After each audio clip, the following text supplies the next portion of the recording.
the title of his course is An Invitation to Gravitational Algebras. Okay. Hello, everyone. Well, thank you for allowing me to speak here at this very nice conference. I will try to present a gentle, hopefully, invitation to things called gravitational algebras, which is not really a conventional name, but is gaining traction.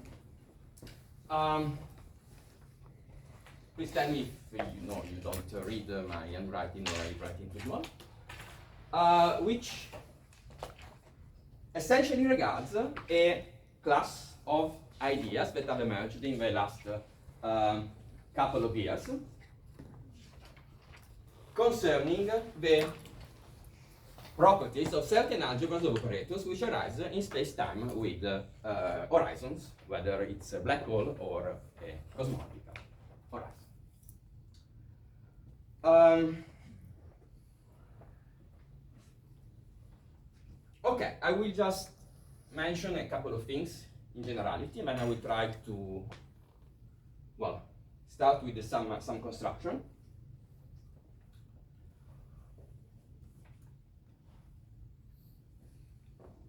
A couple of things which have emerged in the last couple of years are somewhat surprising, starting with the fact that it seems that the Lorentzian path integral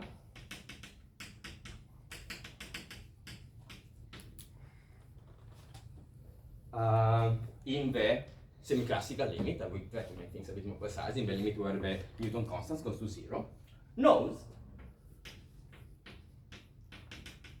that the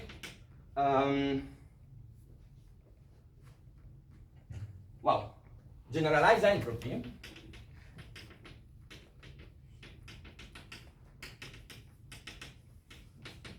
but you can for a moment think of this as the Bekenstein-Hawking entropy, let's say, of a black hole,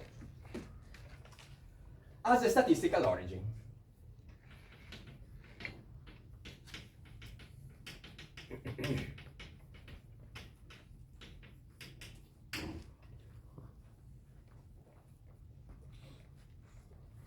Okay, so let's take, for example, a black hole.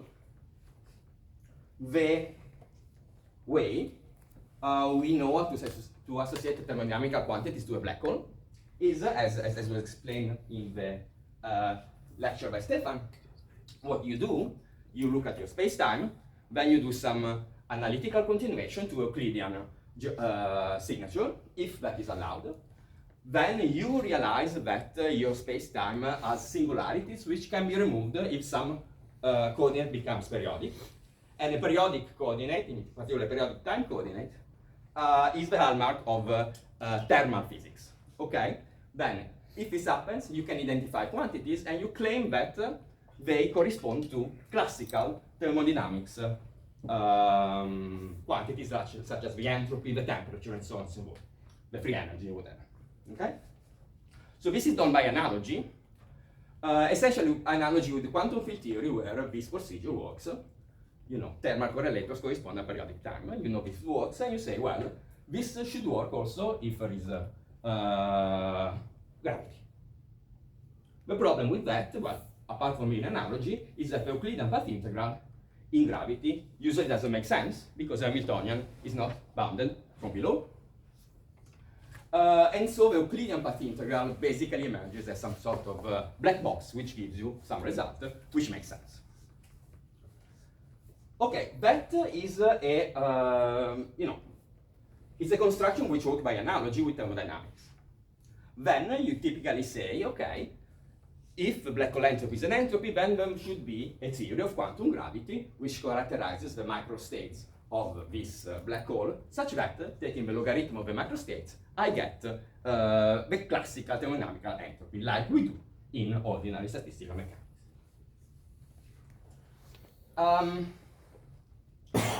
It is therefore a bit surprising that the Lorentzian path integral in the semi-classical limit already knows that the entropy, let's say, of a black hole is something which is statistical and can be understood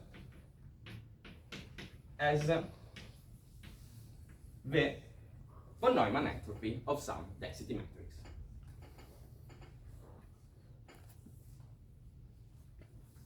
I will try to explain what is the mechanism that makes this a well-defined formula.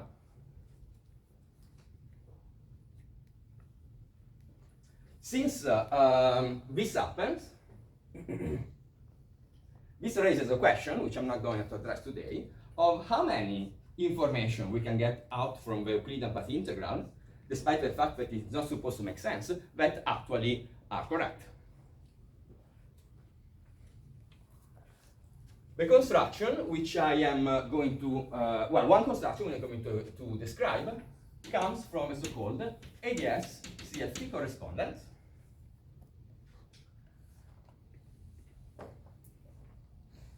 Now, I'm not going to review the ADS CFT correspondence because that would take me like a month.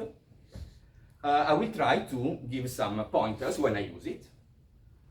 Hopefully things should be clear, even if you have never been exposed to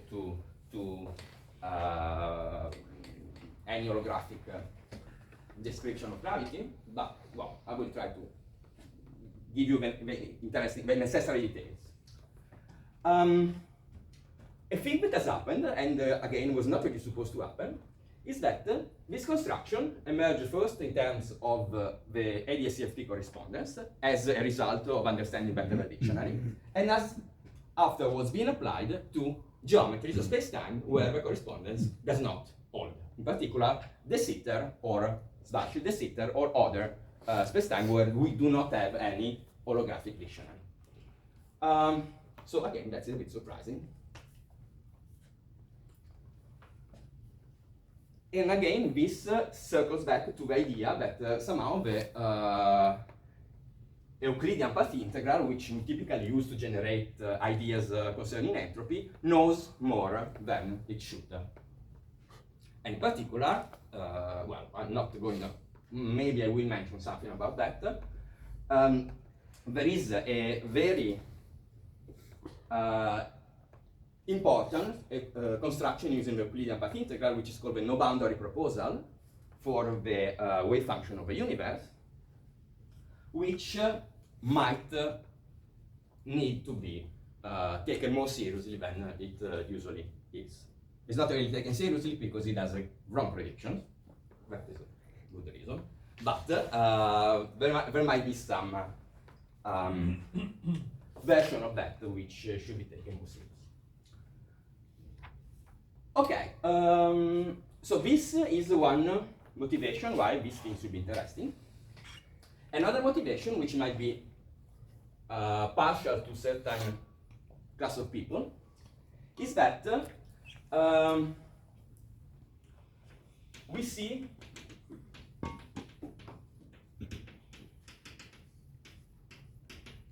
that operator algebras, this is not really something new, but we are appreciating more and more that operator algebra play a role in holography, and this might give, let's just say, mathematically minded people an opportunity to finally address the correspondence in a more rigorous way, which is typically something which has been lacking so far. How this happens is that, well, essentially, I will try to motivate the fact that studying thermodynamical quantities in space-time with horizon is related to, let us say, the quantum statistical mechanics stat mech of type 2 powers. In a way which I will try to make precise. Okay, so what is it that I'm trying to do? Well,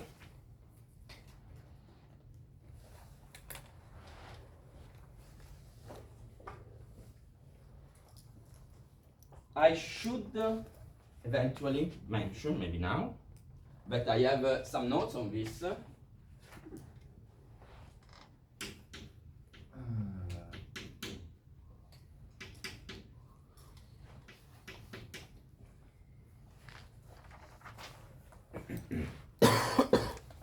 Yeah. But then, as it happens, some of the aspects of the things which I am going to explain, well, not all, but some aspects, are also explained in lecture notes by Witten, which are kind of better than mine. So one is somehow old, and the other is less.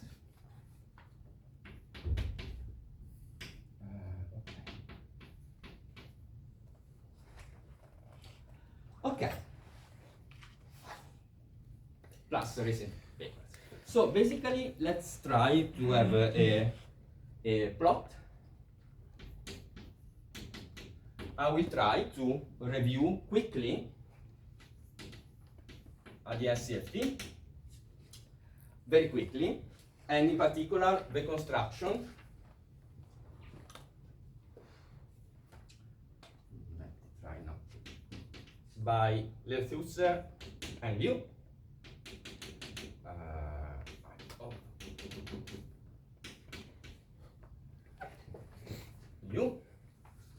That identify an emergent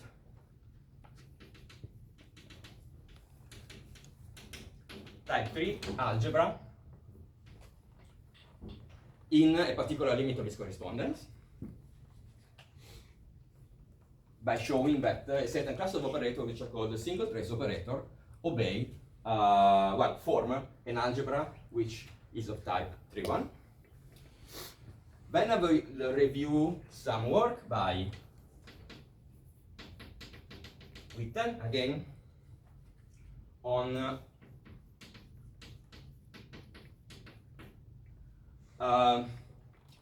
essentially studying the formations of this algebra in the canonical ensemble. And then eventually, I think, work by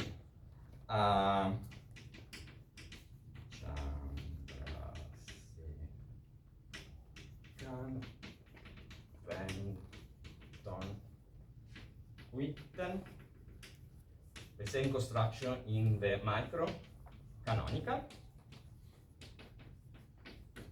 I'm not really sure how much time I will spend on this because, well, depends on time. Hopefully arriving to a concrete formula for this object and eventually a pointer on how this formula can be used to prove, I don't think I will give you the detailed proof, to prove the generalized second law, which involves, is a statement that the generalized entropy of a black hole increases with time. Then I will try to give you some idea about non-equilibrium aspects of this construction, with the idea in mind that we might eventually want to study also the details of evaporation of a black hole, of the fact that this black hole continually emits radiation until it does something which we don't know, or fully disappears. And then eventually I will try to comment on some advanced, some recent developments which might be interesting. Okay. As you can see, the plan is super ambitious, never going to work.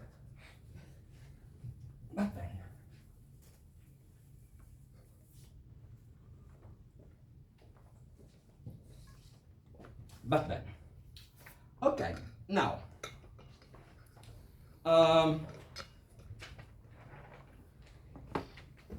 actually, well, if you have any question, please stop me at any time, or interrupt me at any time, or if there is any particular topic which I have not mentioned and you might be aware of and you would like me to focus more than what I just said, we can, try to do something about it. Okay, now the ADS CFT correspondence is a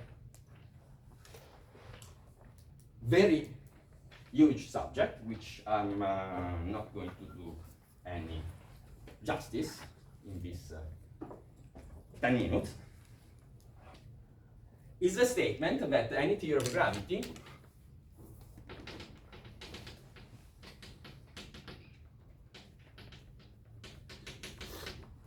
on a space-time which is asymptotically anti-de Sitter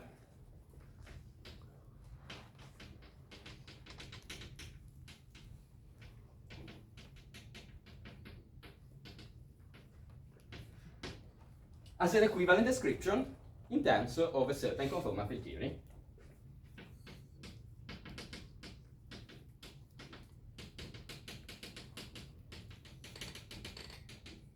Which lives on the conformal boundary of anti-de Sitter. Well, conformal field theory, relativistic conformal field theory, some details which are not mentioned. Okay, so there is generally the idea is that if you study gravity in some space-time which is asymptotically IDS, you compute certain correlators. These are functions of whatever coordinate in space-time you have, or appropriately defined via renormalization or whatever. And if you look at how these correlators behave on the boundary, you find that they apparently, by magic, obey the axiom of a conformal field theory.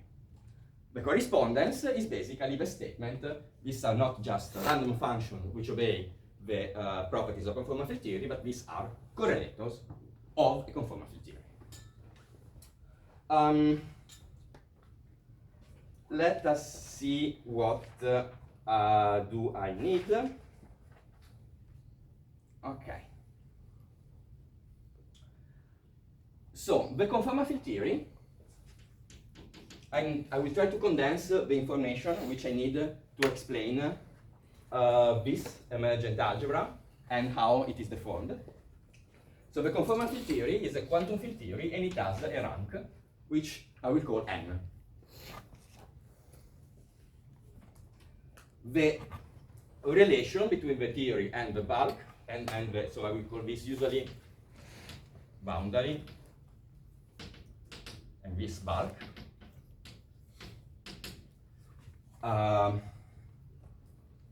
Because I want to avoid every time saying that there is a conformal boundary and so on and so forth. I just call it boundary, even if it's not really a boundary in the geometrical sense. So it so happens that when n is large,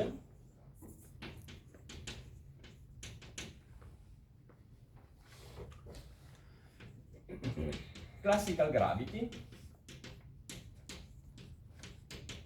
describes the bulk.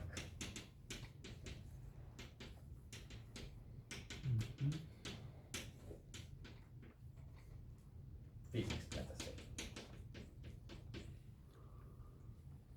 So this is a parameter. When this parameter is large, we have a dictionary of correlators which describe physics in ADS, in anti-de Sitter, where classical differential geometry holds. Is a good approximation. Vice versa, when n is small, the classical approximation breaks down, and we take this, the conformal field theory, as a definition of quantum gravity in the geometrical, in the IS bulk.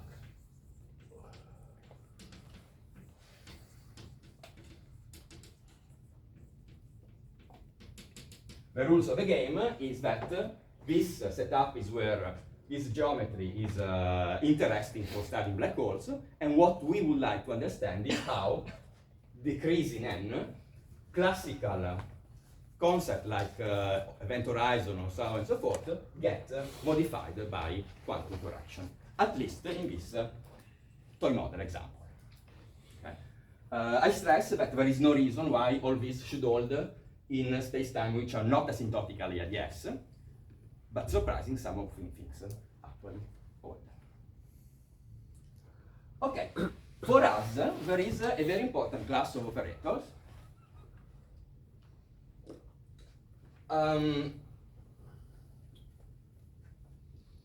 Now,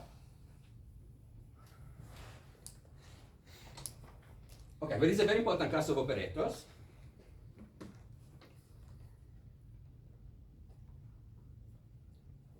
Which I will discuss slightly more precisely in a few minutes.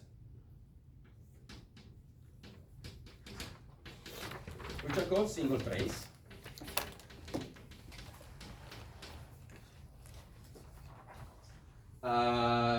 Because they are operators of a formal trace of something. An operator which is not single trace will be like the product of two operators of its form. And it is these operators which will define the type 3 algebra, the emergent type 3 algebra in the large N limit. What do you mean by trace? Trace, sorry, yes, this is good. This is a Lie algebra trace. Meaning that these are polynomial in the fields, which are non-abelian fields. They have Lie algebra indices like SUN or whatever, and this is the trace of the algebra. Okay, so there will be a lot of traces in this talk. This will not play a role basically, but just fine. It's the way you make some polynomial in the fields gauge invariant basically.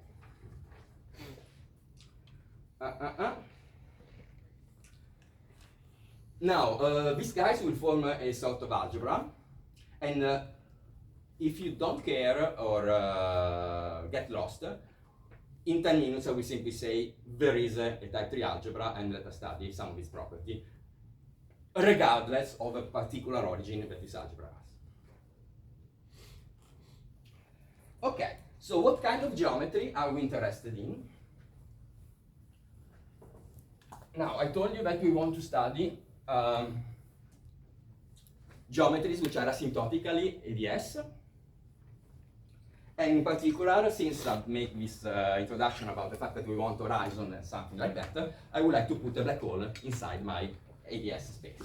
And the simplest way to do this is to study the so-called eternal black hole or IDS Schwarzschild, which is the following thing.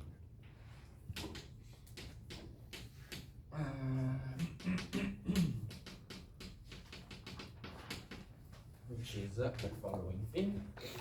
It's something very similar to what Stefan described in his lecture. Well, it was a Schwarzschild, this is the IDS Schwarzschild, so of course it's similar. It has a metric, like most things have.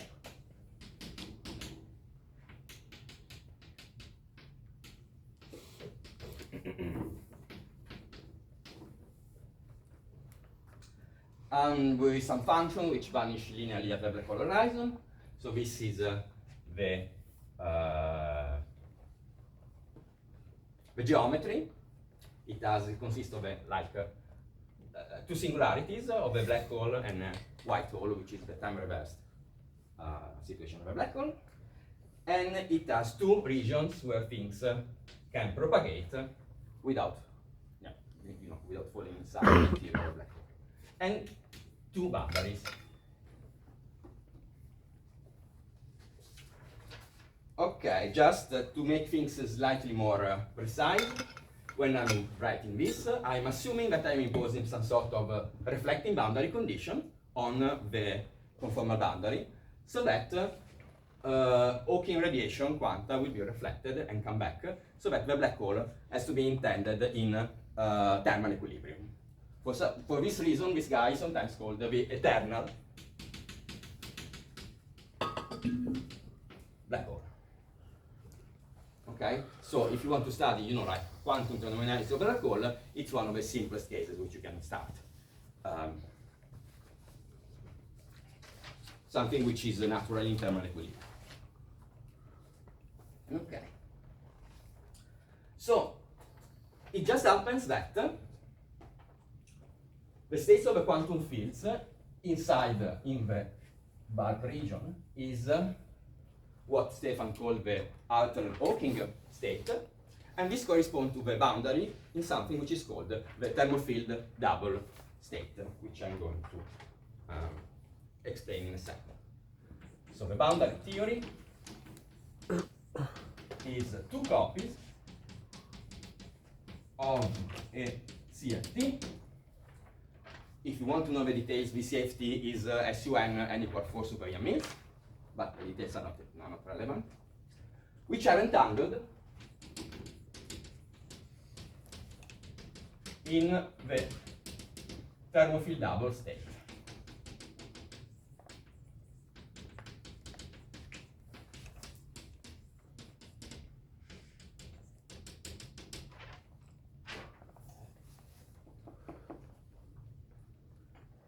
Which will appear in a second as an example.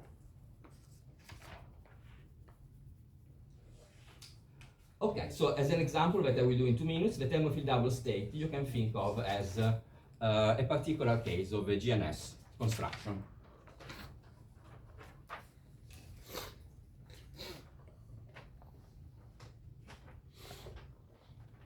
Okay. Now,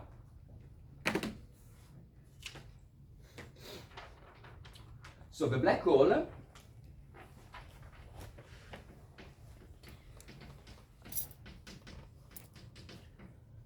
has an entropy, which in appropriate system of units is proportional to the area.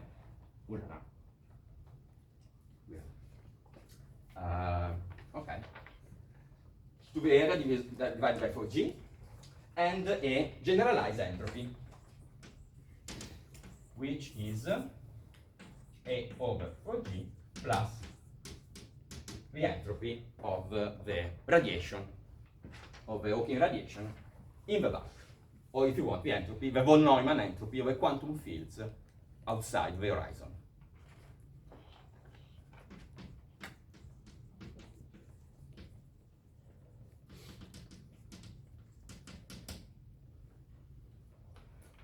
Okay, so why a generalized entropy and not just an entropy? Well, because it was pointed out by Bekenstein that this object is the object which actually always increases when there are physical phenomena in the background.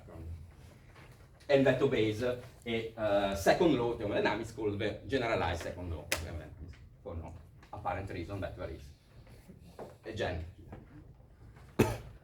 What is somehow funny about this formula is that the von Neumann entropy is divergent.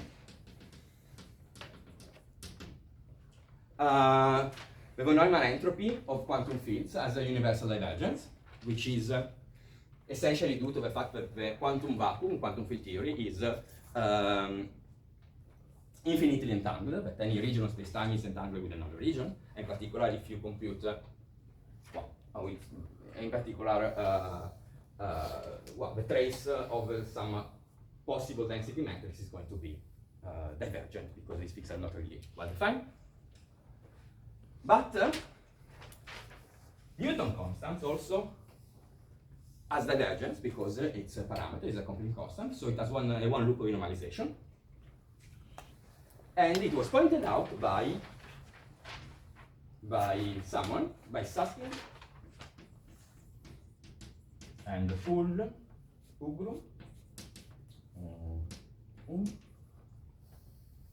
that this divergence can be reabsorbed in a redefinition of the Newton constant. That means that, at least at one loop, this object appears to be finite, and much more well defined than the sum of this object which separately are divergent. So you have a quantity which seems to be, at least at one loop, finite, independent of a cutoff, which means it's probably giving you information about the ultraviolet completion of a theory. Okay. What is the interpretation of this entropy? Well, there is something called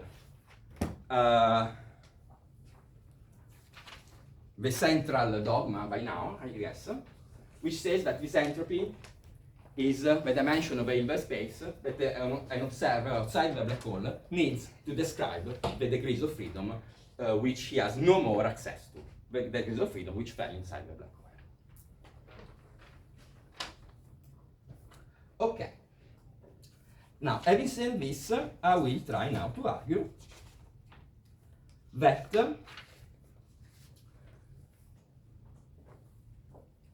there is Sorry, may I ask? Sure. So this generalized thing is a sort of quantum entropy in this context. So it's not.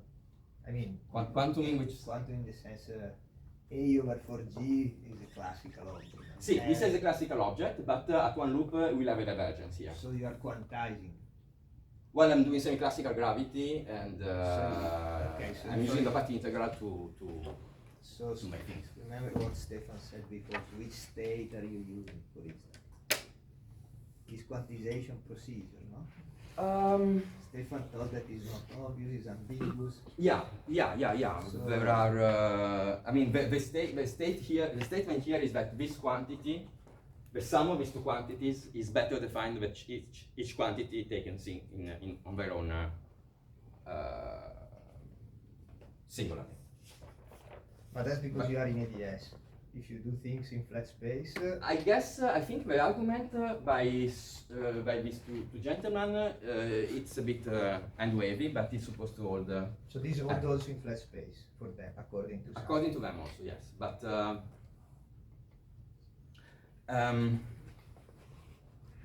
I mean, essentially what I'm saying is that the von Neumann divergence is proportional to the area of the horizon. So there is some sort of ambiguity in defining these two terms separately. But if you start to include the quantum correction. However, I don't want to, give too much importance to this thing because, as you said, there are lots of ambiguities, and even what does it mean to properly normalize the Newton constant is not something completely, obvious. But this is the quantities for which the second law holds, not just the Becker-Stein law. You can find process where the Becker-Stein is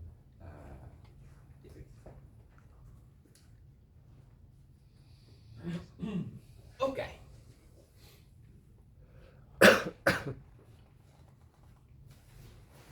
Question so far?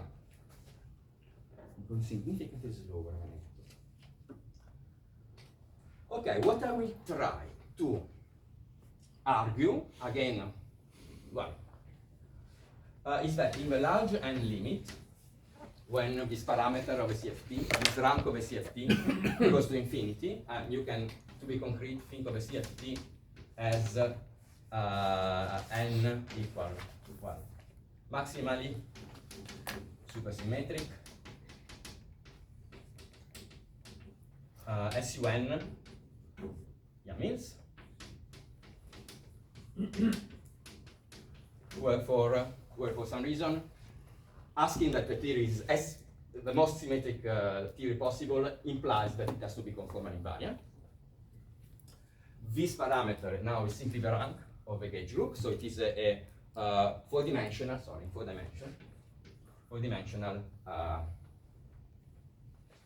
quantum field theory. And I would like to argue that in the n going to infinity limit, strict n equal infinity, there is a type 3, algebra emergent from the fields of a theory, which is not just the algebra of all the fields of a theory, but is a particular algebra of a particular sector, and that including 1 over n correction to the strict n going to infinity limit defaults this algebra into a type 2 infinity algebra.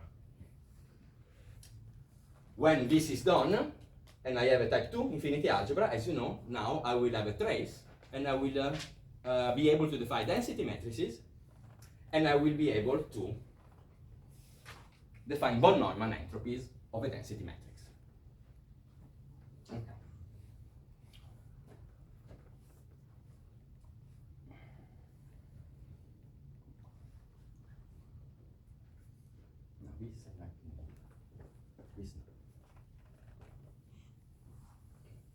Okay, so what this is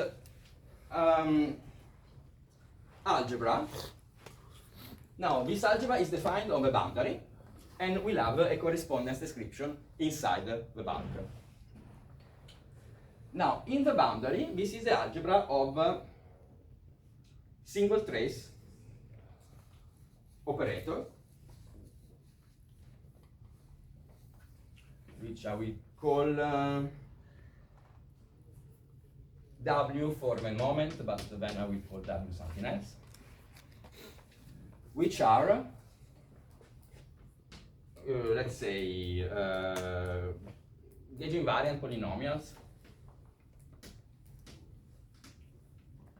in the fields and their derivatives, and in particular have no factor of n inside. These are just, I don't know, phi square or phi the something else with the index contracted and so on and so forth. If you do a computation, which is something not obvious, then the vacuum expectation value of these guys in a thermal state have this form.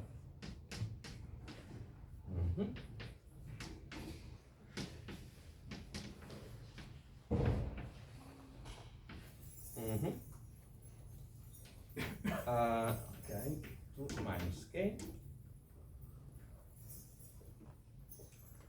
So that if now I subtract the 1-point function, and now I define my operator this way. How do I do it? Something like that. In the strict n going n equal to infinity limit, this guy and this guy simply disappear, and my object, my operator, describe some sort of sector of a theory where every correlator except the 2-point function is 0.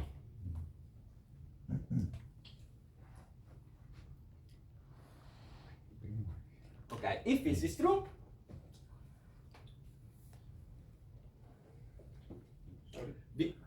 You mean connect? connected, sorry, connected and terminals. Well, some terminals.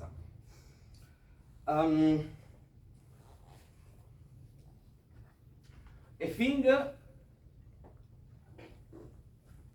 collection of operators which have only 2-point function is called a generalized free field theory.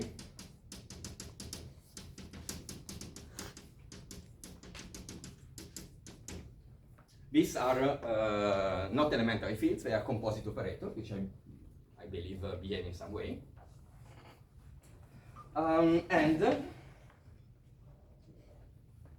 Well,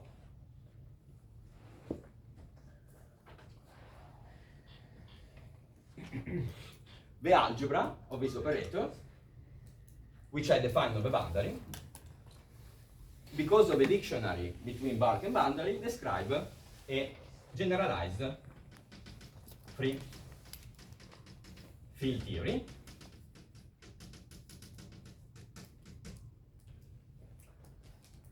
which has an algebra observable, which is an algebra of type 3.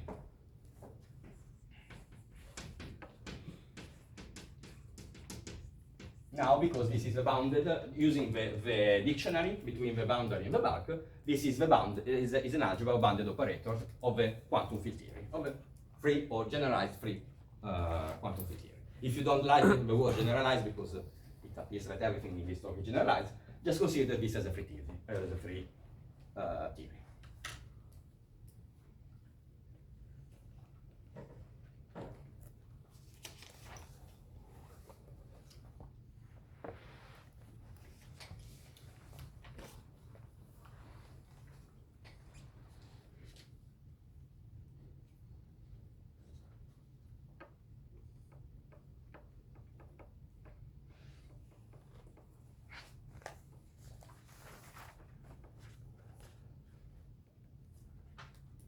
Okay.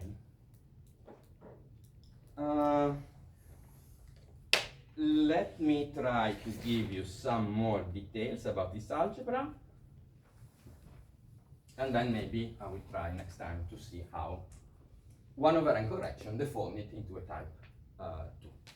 Actually, it's not just, well, I give you a sort of quick and dirty motivation why this should be a type 3 algebra, because this algebra, the algebra of operators, according to the dictionary, must describe some sort of free field theory in the bulk, and we know that the algebra of quantum field theory operators, in particular a free one, is a type 3. Actually, what Leuters and Liu did was a bit more computationally involved, as they computed the modular operator and noticed that it has a spectrum on the real line, on the positive real line. So according to Kohn classification of factor, this is a type 3 1 factor. And they constructed something which is called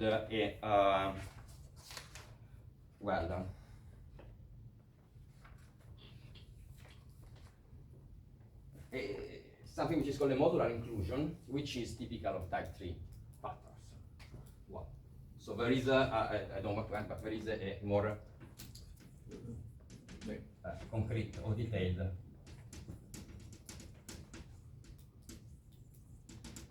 So, just for clarity, you are claiming that this algebra is a local algebra associated to the generalized free field. Sì, sì. It's just according to this dictionary, which I haven't really introduced, but that tells me that there is a correspondence between the bulk and the boundary. I should interpret from the point of view of the boundary as this complicated operator. These are very complicated operators constructed from the field of this guy, as in the strict n equal to infinity limit, as describing free fields. The algebra wedge region in the whole, actually in the whole no, but it is the final algebra is isomorphic. It's the algebra associated to local algebra in the generalized free field. Yes. On Minkowski space-time. Well, in this on this on this geometry, in this in this right geometry. on this geometry, yes, and similarly on the left side, yes, outside the horizon, on this wedge of the Schwarzschild at the S backward. Sorry, and these generalized free field are dual to this curly W. Yes, these are essentially this relation for curly W tells you that these correlators obey the definition of a generalized free field. And so because of extrapolate dictionary, the same correlators on the bulk do the same thing, and therefore in the bulk there must be some generalized free field.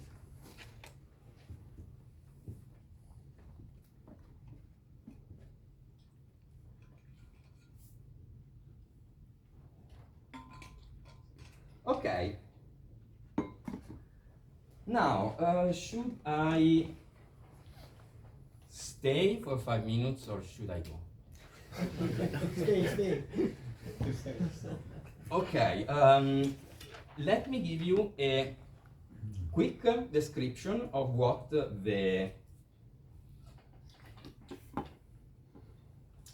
thermofield double is, because then I will use it to give you an example of type 2 algebra in the next lecture.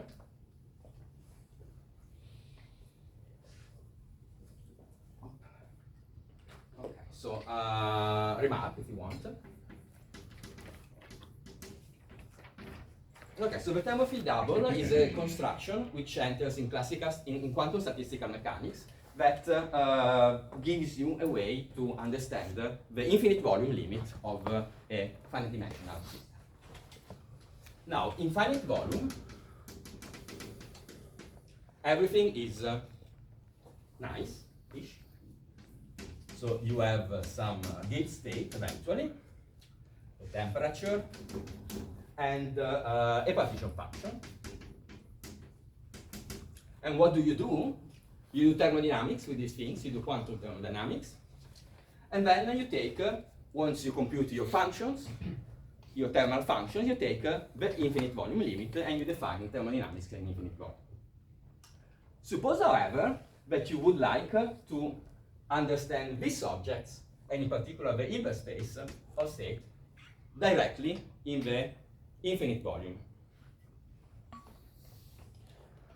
Now, it should be somewhat clear that this is not going to be possible in any simple way, because when the volume becomes infinite, the Hilbert space that would describe fluctuation in each point of space-time cannot be a separate Hilbert space, because there are simply too many fluctuations and too many points in space-time.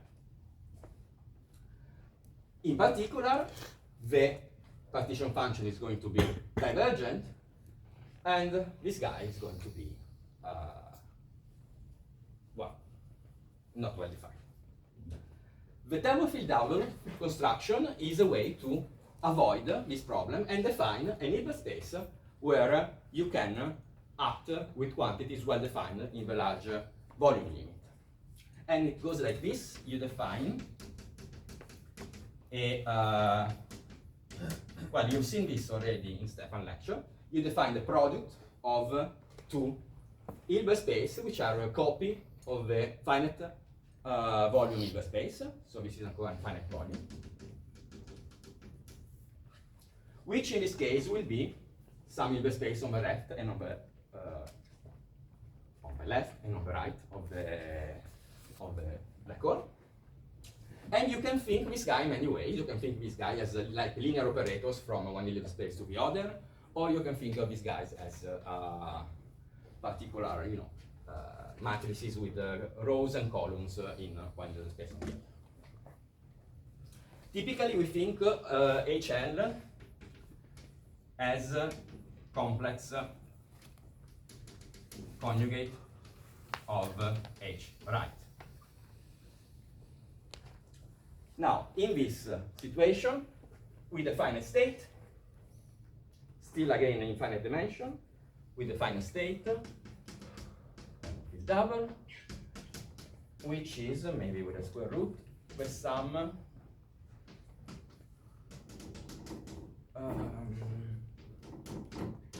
left and right, which has the property of being a, I think I should probably finish in 2 minutes, which has the property of being a purification of the original density matrix, in the sense that the original density matrix, so for some reason I decide that the right Hilbert space is the original Hilbert space and the other is just a copy, because it's, I don't know, the right thing to do.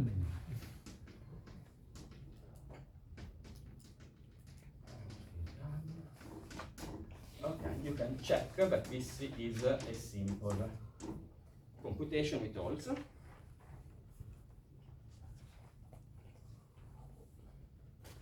And then, it's an easy thing to check. And then there is a algebra. Well, there will be algebra of operators in this set and this set, in this space, which act for any field, for any state in the left, on the left, on the right, on the right. This is disturbing. Sorry. Which act,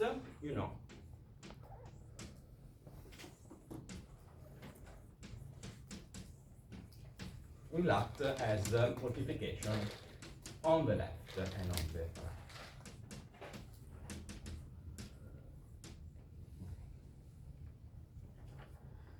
Now, what do you do? As I said, to do thermodynamics, so this is all true in finite volume. So what do you do if you want to go to infinite volume?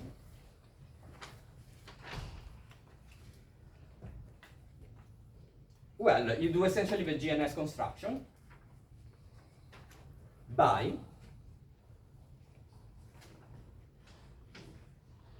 using the fact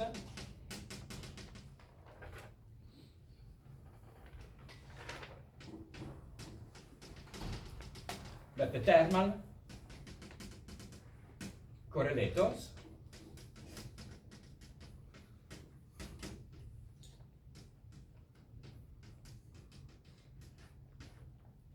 the thermal correlators, which in particular have a well-defined large volume limit, define a product in a certain Hilbert space which contains a vector psi, which we call thermophile double.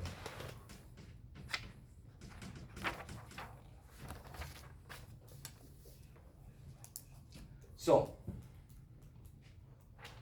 out of this vector and of these algebras, you can construct an object which has a inner product, and you can call it Hilbert space, and then you can complete this to an actual, so a pre-Hilbert space, which I complete to an actual Hilbert space by adding limiting points of Cauchy sequences. And similarly, you complete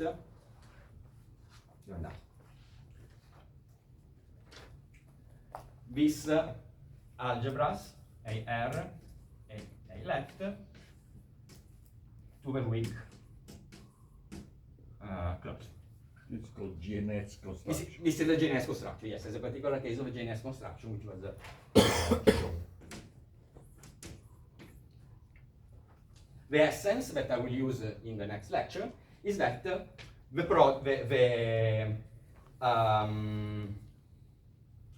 bracket inside the Hilbert space comes from the existence of thermal correlators, or the fact that finite temperature correlators can be defined. I will use a particular version of this construction, a similar version, to give an example of a type 2 algebra in this lecture. But for the time being, I will stop here and take questions.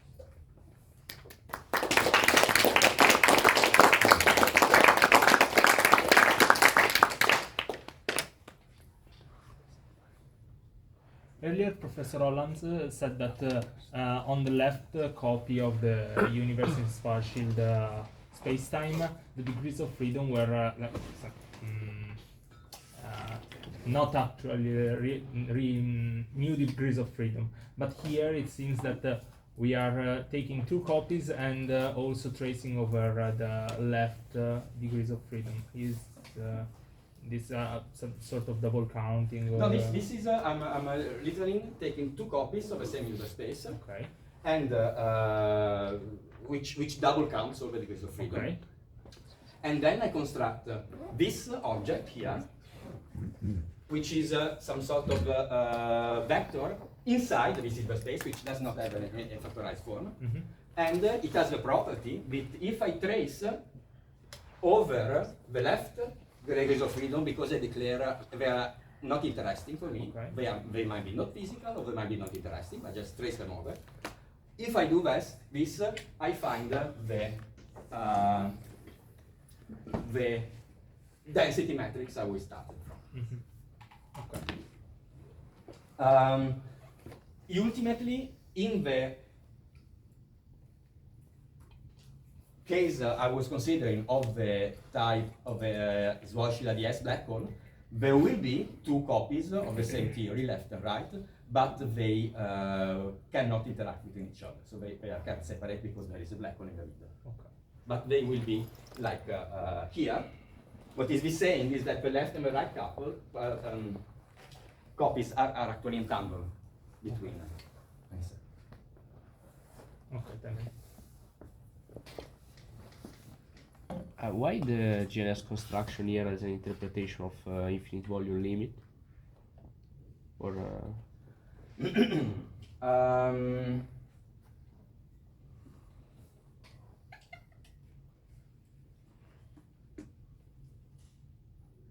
because so basically what I do is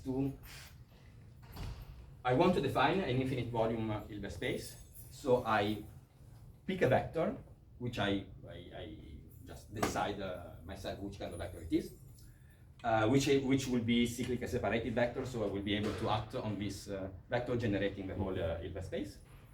And this object knows about my starting point via the fact that the pre-Hilbert space structure is constructed, the inner product is constructed from the thermodynamic limit of correlators of a finite volume theory. So I take a theory in finite volume. These objects are well defined. I take V going to infinity. They are still well defined because I well, if you're not, I cannot do anything. We're still undefined because of quantum statistical mechanics. And the object which I find as a natural interpretation of some Hilbert space where infinite volume thermodynamical quantities live. You know, I misunderstood before because I didn't understand that you took infinite volume limit of the correlators before. Yeah, okay. No, Yeah. These are thermal correlators, so must be well defined. Let me say, okay, better if I say that assume that they are well defined in the volume. Thank you. You have the KMS condition. Yes, yeah, I can have condition. Yeah.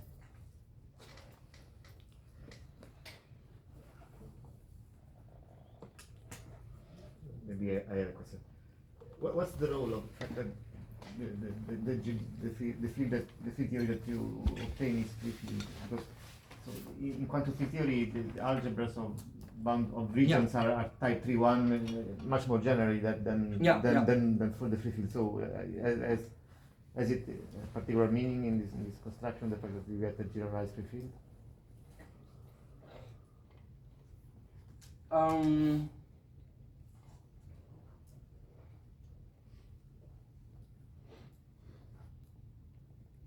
So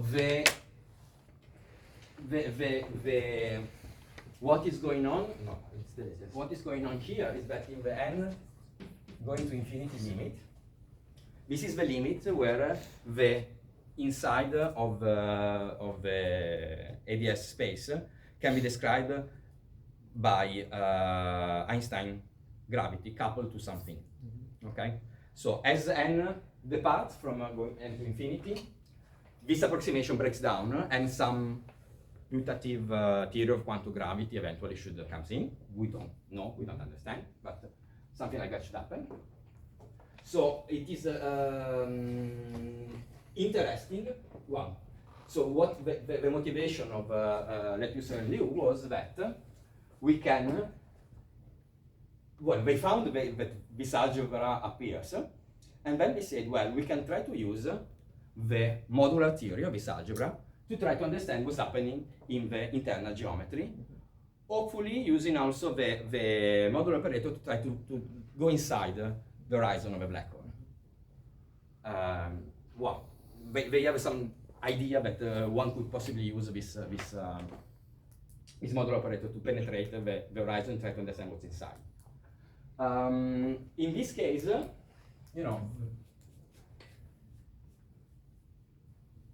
so the important thing is not that these are generalized fields, but that there is a particular type 3 algebra emerging, which is not just the algebra of quantum fields of ordinary quantum fields, because that is a bit too difficult to study. So this limit, which is somehow the limit which is interesting to gravity, selects a particular algebra, which eventually will be understood as a subalgebra or full algebra of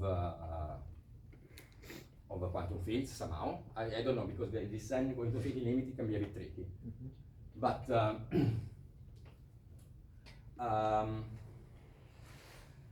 and the fact that it's a free field, you know, it allows you to do things a bit more explicit, like you can expand fields in creator and annihilator operators. You can essentially redo some of the things that you were able to do in the Rindler wedge and something like that. But this is not used for the 3-1. Sorry? This is not involved in the 3-1 property, so it's something else. You need for some other reason. It's you know, then you will have a modular operator written explicitly in terms of an Hamiltonian, which you know, and you know this Hamiltonian because of the origin of this.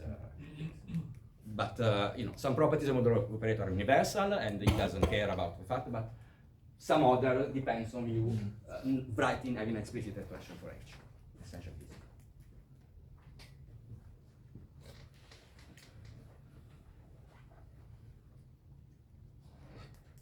If there are no other questions, we